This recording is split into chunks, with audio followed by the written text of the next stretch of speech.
यूं ही कुछ साल पहले की बात है। एक गांव में अब्दुल नाम का आदमी रहा करता था। उसके पास बहुत सारे ऊंट थे। वो अपने ऊंट व्यापारी को किराए पर देता था और व्यापारी अपना सामान ढोने के लिए उसका इस्तेमाल करते थे। अक्सर अब्दुल भी उस व्यापारी के साथ ही यात्रा पर जाता था। एक दिन की बात है, अब्दुल यात्रा से वापस लौट रहा था कि तभी रास्ते में उसे एक संत मिले। बेटा, तुम कौन हो और कहाँ से आए हो? जी मैं दूर एक यात्रा पर गया था, अब वापस घर जा रहा हूँ। रास्ते में सोचा थोड़ा इस पेड़ के नीचे आराम कर लूँ। अच्छा किया बेटा। तुम क्या काम करते हो? जी मेरे पास कुछ ऊँट है जो मैं व्यापारियों को किराए पर देता हूँ। तुम्हारे घर में कौन कौन रहते हैं? जी मैं, मेरी पत्नी और मेरे 2 बेटे। क्या घर में सब सही चल रहा है? जी नहीं, मेरे घर में तो पैसा टिकता ही नहीं है। हमेशा मेरा और मेरी पत्नी का झगड़ा होते रहता है। ऐसा कहकर दोनों बातें करने लगे और बातों बातों में ही उन दोनों के बीच में दोस्ती हो गई। तभी संत ने अब्दुल से कहा, तुम्हारी इस समस्या का मेरे पास एक उपाय है। तो मुझे जरूर बताइए, मैं बहुत तंग आ चुका हूँ रोज रोज की किटकिट से। यहाँ इस पहाड़ी के ऊपर एक सुरंग है, उसमें खजाना छिपा है और मुझे वो रास्ता पता है। फिर तो हमें वहाँ जाना चाहिए। मेरे 50 ऊँटों पर लाद कर हम खजाना लेकर आएंगे। उसमें से एक ऊँट मैं आपको दे दूंगा। सिर्फ एक ऊँट?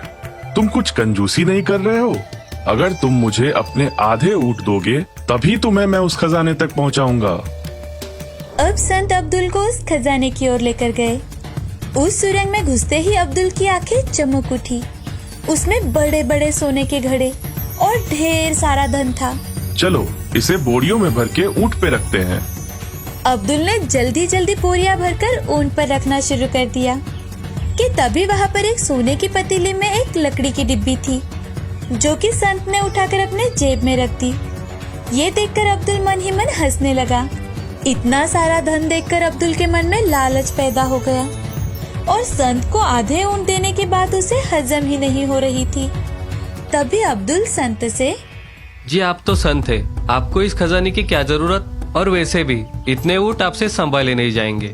ठीक है, ये सब तुम अपने साथ लेकर जाना, लेकिन एक बात ध्यान रखना, इस धन को तुम गरीबों में बांट देना। अगर तुम ऐसा करोगे तो तुम्हारे पास धन आएगा। जी ठीक है। अब अब्दुल की नजर उस लकड़ी की डिब्बी पर पड़ती है तो अब्दुल, क्यों ना आप उस लकड़ी के डिब्बे को मुझे ही दे दो। ठीक है, इसे भी रख लो मेरे दोस्त। ऐसा कहकर संत ने उस डिब्बी को अब्दुल को दे दिया। अब्दुल ने उसे खोलकर देखा तो वो हंसने लगा और वो संत से, इसमें तो मरहम है, मैं इसका क्या करूँगा? अगर तुम इस मरहम को अपनी बाईं आंख पे लगाओगे तो तुम्हें और सभी छिपे खजाने दिखने लगेंगे। लेकिन अगर गलती से भी तुमने दाईं आंख को छू लिया तो तुम हमेशा के लिए अंधे बन जाओगे और वापस कभी नहीं देख पाओगे। अरे वाह, ये तो बहुत ही बढ़िया है। अब अब्दुल अपने रास्ते निकल पड़ा। इतना सारा खजाना और संत ने मरहम के बारे में बताई हुई बातें सुनकर अब्दुल के मन में लालच पैदा हुआ। अब्दुल को संत ने बताई हुई बातें झूठी लगने लगी तो वो मन ही मन, अगर मैं अपने दोनों आँखों पे ये मरहम लगाऊं तो मेरे पास और भी धन आएगा और दुनिया में सबसे ज्यादा धनवान मैं बन जाऊंगा। ऐसा सोचकर अब्दुल ने अपनी दोनों आँखों पर मरहम लगाया और वो झट से अंधा हो गया। वो एक ही पल में भिखारी बन गया। अब उसे संत की बातें समझ में आ रही थी, लेकिन अब वो कुछ नहीं कर सकता था। इस कहानी से हमें ये सीख मिलती है कि अगर ज्यादा का लालच करो तो हमारी झोली हमेशा के लिए खाली हो जाती है। लोग कहते हैं कि जंगल की खासियत उसका गहरापन और खुलापन होता है, जिसके चलते पशु पक्षियों को रहने का बसेरा मिल जाता है।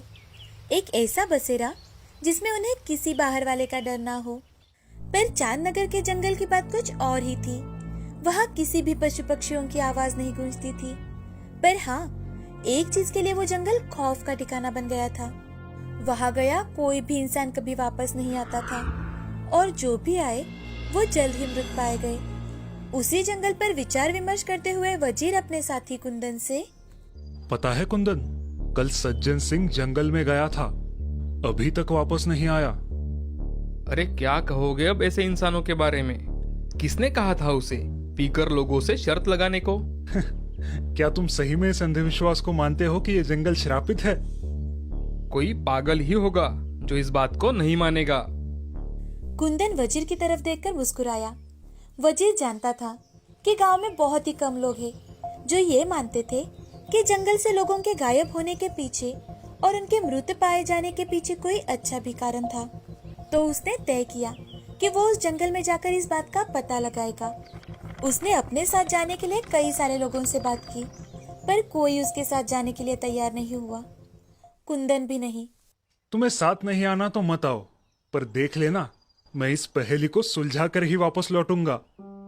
लेकिन ये वजीर के आखिरी शब्द साबित हुए, क्योंकि इसके बाद वजीर को वापस कभी किसी ने नहीं देखा।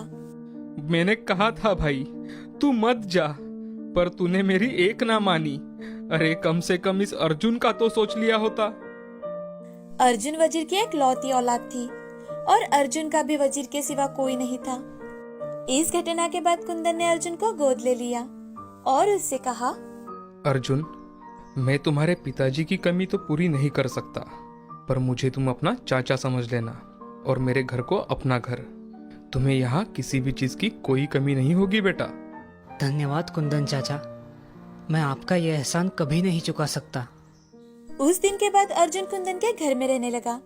कुंदन का बेटा सूरज और अर्जुन दोनों बहुत ही अच्छे दोस्त बन गए। हमेशा दोनों साथ में खेला करते थे और पढ़ाई भी किया करते थे। दोनों एक दिल दो जान बन गए थे। अर्जुन कई बार जंगल के पास जाकर जंगल को देखा करता था, जैसे वजीर वहाँ से कभी भी बाहर आ जाएगा। ये सब देखकर सूरज ऐसे समय पर उसे सांत्वना दिया करता था और दोनों घर वापस आ जाते थे। ऐसे ही 12 साल बीत गए।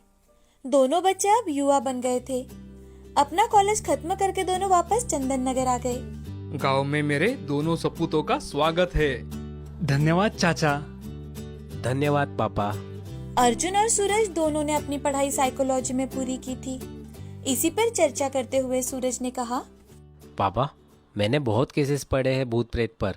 मुझे पूरा भरोसा है कि अपने गांव के इस शापित जंगल की भी कोई कहानी है। सूरज, मैंने तुम्हें कितनी बार कहा है उस जंगल का नाम मत लिया करो। बेटा अर्जुन, तुम्हें कहीं... अरे नहीं नहीं चाचा, मुझे इसकी कोई बात का बुरा नहीं लगता। सालों से इसकी बकबक झेलते आ रहा हूँ। अर्जुन और सूरज हंसने लगते हैं और कुंदन राहत की सांस ले लेता है। रात को सोते वक्त सूरज अर्जुन से, अर्जुन, मैं बिल्कुल गंभीर हूँ इस मामले में। जंगल के मामले में? मुझे नहीं लगता सूरज तुम्हें वहां जाना चाहिए। अर्जुन, क्या तुम्हें कभी मन नहीं करता ये जानने का कि वजीर चाचा वापस क्यों नहीं आए? वो उनकी गलती थी। अर्जुन, मुझे नहीं पता मैं तुमसे क्या कहूँ, लेकिन मैंने तय कर लिया है, मैं इस पहेली को सुलझा कर ही रहूंगा। तुम मेरे साथ आ रहे हो या नहीं? अर्जुन अपने दोस्त को अकेला बिल्कुल नहीं छोड़ना चाहता था, इसीलिए उसने सूरज के साथ जाने का मन बना लिया। अगली सुबह बिना किसी को बताए ही दोनों जंगल की ओर निकल पड़े। देखना अर्जुन, हम इस गुत्थी को कैसे सुलझा लेंगे। सूरज भाई, मुझे इस पहेली से ज्यादा तुम्हारी जान प्यारी है। सूरज हंसने लगा और अर्जुन हिचकिचाकर उसके साथ चले जा रहा था। जंगल के थोड़ा अंदर पहुंचने पर उनके तो होश ही उड़ गए। रास्ते में बहुत सारे कंकाल बिछे हुए थे और तो और किसी के रोने की तिलमिलाती आवाज उनके कानों को बहरा कर रही थी। दोनों ने हिम्मत कर आगे चलते जाने की सोची। अब आवाजें और ज्यादा तेज हो गई थी। आदमियों की आवाज अब जानवरों में बदल गई थी। तरह तरह के जानवर जैसे उनके कानों में आकर रोए जा रहे थे। अर्जुन को अब थोड़ा डर लगने लगा था, लेकिन सूरज वो बिना किसी फिक्र के आगे बढ़ता जा रहा था। सूरज यार, वापस चलते हैं ना, अब शाम होने को है और ये जंगल मुझे सुरक्षित भी नहीं लग रहा। विज्ञान की पढ़ाई करके अनाड़ियों जैसी बात मत किया करो अर्जुन, आगे बढ़ते रहो, कुछ नहीं होगा। सूरज की ये बात कुछ ही पलों बाद गलत साबित हुई। सूरज और अर्जुन दोनों को सांस लेने में दिक्कत होने लगी। उन्होंने जब अपनी नजरें घुमाई तो उनके चारों तरफ बड़े बड़े पेड़ ही पेड़ थे और गहरा कोहरा छाया था। अब चारों तरफ पूरी ही शांति थी, पर सूरज को सांस लेने में इतनी ज्यादा दिक्कत हो रही थी कि वो जमीन पर गिर गया। अर्जुन उसे संभालते हुए बैठा था। भाई धीरज रख, मैं तुझे यहाँ से बाहर जरूर निकालूंगा।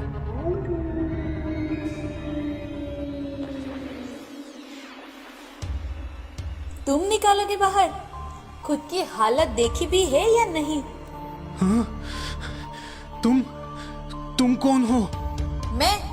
मैं यही जंगल हूँ जिसे चांद नगर के लोगों ने बेरहमी से खत्म कर दिया। तुम्हारे लोगों ने खत्म कर दिया। तुम कहना क्या चाहती हो?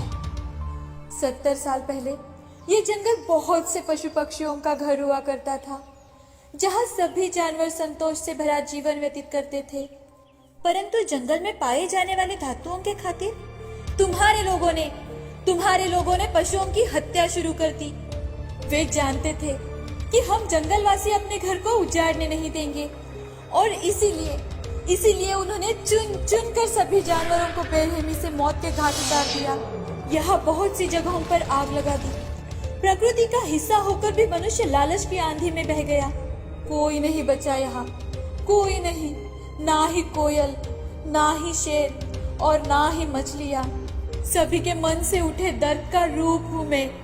यहाँ आए हर एक मनुष्य को मैंने जानवरों की पीड़ा महसूस कराई है, और उन लोगों को मौत ज्यादा अच्छी लगी, यहाँ तड़पने के बदले। तो इसका मतलब? अर्जुन की आंखें भर आई।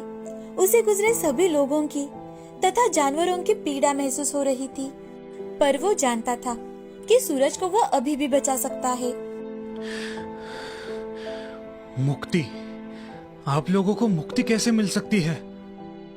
ये जंगल तब तक श्रापित रहेगा जब तक यहाँ के एक एक जीवों का अंतिम दाह मनुष्य नहीं कर देता। तुम नेकदिल हो, जाओ, मैं तुम्हें एक मौका देती हूँ। जाके सारे गांव वालों को ये उपाय बता दो।